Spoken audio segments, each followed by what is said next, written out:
সাবেক সভাপতি জনাব নাজমুল হক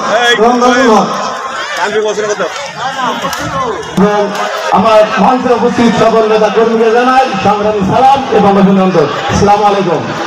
সংগ্রামী নেতৃবৃন্দ, বক্তব্য শুরুতে আমি গভীর শ্রদ্ধার সঙ্গে স্মরণ করছি শহীদ রাষ্ট্রপতি বীরোত্তম জিয়াউর রহমান, যার জন্ম না হলে বাংলাদেশ জাতীয়তাবাদী দলের জন্ম হতো না, যার জন্ম না হলে আজ আমরা এখানে ঐক্যবদ্ধভাবে ইফতার পার্টিতে অংশগ্রহণ করতে পারতাম না।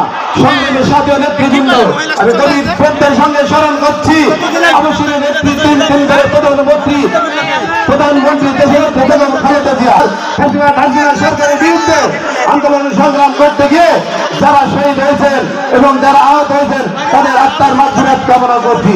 সংগ্রামী সাথী নেতৃবৃন্দ, আপনার দীর্ঘ 17 বছর যে আন্দোলন সংগ্রাম কমিটি হচ্ছে আওয়ামী লীগকে দিয়ে, আর আমরা দেখলাম রায়পুর ইউনিয়নে আওয়ামী লীগের নতুন করে স্লোগান করছে কাদার ইন্ধনে, নতুন আহ্বায়ক কমিটির ইন্ধনেই কিন্তু এই আওয়ামী লীগ নতুন করে মাঠে নামার একটা প্রক্রিয়া শুরু করছে।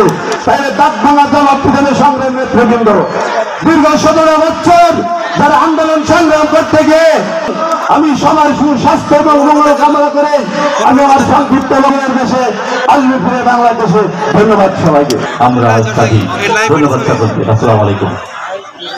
গাঙ্গীর গঠনের উপকার হিসেবে মনে করেন আজকের অনুষ্ঠানের প্রধান অতিথি জনাব আমজাদ হোসেন সাহেব উপস্থিত আছেন। আর একজন ব্যক্তি যিনি গাঙ্গী উপজেলার মজলুম মানুষের পক্ষে রাজনীতি করেন, সাধারণ নির্যাতিত নিপীড়িত মানুষের পক্ষে রাজনীতি করেন, আমাদের আসাদুজ্জামান বাবলু ভাইরা। আপনাদের একটা ছোট কথা বলতে চাই। আপনারা সবাই জানেন যে মেহেরপুরে একটা কমিটি হয়েছে। কমিটি হলে আমাদের আপত্তি নাই।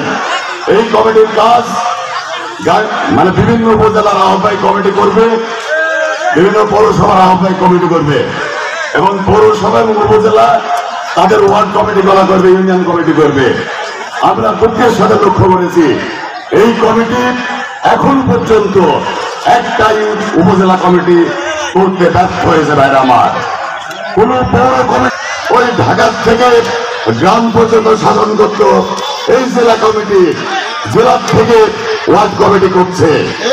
এই ওয়ার্ড কমিটি যেগুলা করতে যাচ্ছে সেই ওয়ার্ড কমিটি আমরা মানতে বাধ্য নই। এই বৈধ এই ওয়ার্ড কমিটিকে মানার কোনো কারণ নাই। ভাইরা আমার, সময় নাই। মেহেরপুর জেলা কৃষক দলের পক্ষ থেকে শুভেচ্ছা জানিয়ে আমার বক্তব্য শেষ করছি। খুদা হাফেজ। বাংলাদেশ জিন্দাবাদ।